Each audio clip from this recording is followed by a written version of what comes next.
Yeah, hi Pat. When you were playing, your game was around the serve and volley, and it was great to watch. And with today's tennis and the top players, not many top players, or if any top players, are playing that style of tennis. Do you think with today's technology and the way tennis is headed, that basically we won't see that style of tennis played at the very top level anymore? Yeah, well, this has been a question we've been answering for the last sort of 5 or 6 years, and it's such a tough one because everyone says how slow the conditions are, so they speed the conditions up, and everyone shits themselves because it's too fast. So I don't get it really, but it's one of those things, to come to the net and to play a serve and volley style of game, you need to do it from a young age. It's not something I can go out now with Federer and say, oh, not with Fed, but Fed used to play it, so he understands it, but and he could implement it back into his game. There are subtleties to the game that need to be done, and be done a lot. And if I go out now with Djokovic and say, mate, this is how we're going to approach, whether it's his split step in, whether it's his transition, whether it's confidence, whether it's him reading the other guy, he's got to understand all those little things. He doesn't want to take that on. At this stage of his career, he's number one, two in the world, whatever he is. So to bring that in is too late. So if you're not doing it at a young age, I think it's sort of like saying, can I go to the baseline? No, I can't go to the baseline. I did have no game B, really.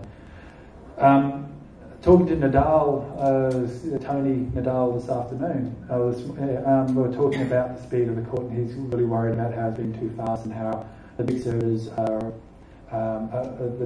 can win because they've got a big serve and that's it, and he thinks that's wrong for the game. And I said I actually disagreed to a degree with him as well, because I think it's actually quite good to see someone like a Grothy or to play someone like Nadal. I think that's quite exciting to see that mix.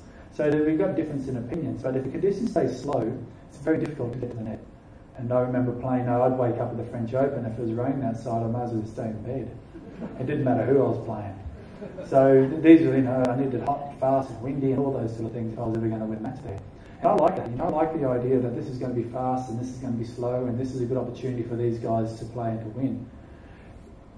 In saying that, if you are a player who knows how to come to the net, they're the sort of guys I'd like to really enjoy working with. In the Davis Cup, I haven't really seen anyone yet who has that style of game.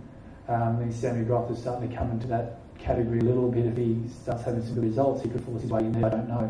But outside of that, the Kyrgios Kokkinakis, they're your more big serve, big forehand style of player. So we can teach them how to come in and finish the ball off at the net. But if you want to chip charge, and which guys don't do anymore, it's difficult to start teaching them. And I see a lot of guys these days come in on a topspin, and I hate it. I hated coming in on a topspin. If I had a topspin forehand, I nearly used a slicer to come in. I just found that if I came in on a topspin forehand, the ball was sit up too high. They had a really good height to hit the pass on me. I felt like I'd hit the ball a little bit too fast on as well.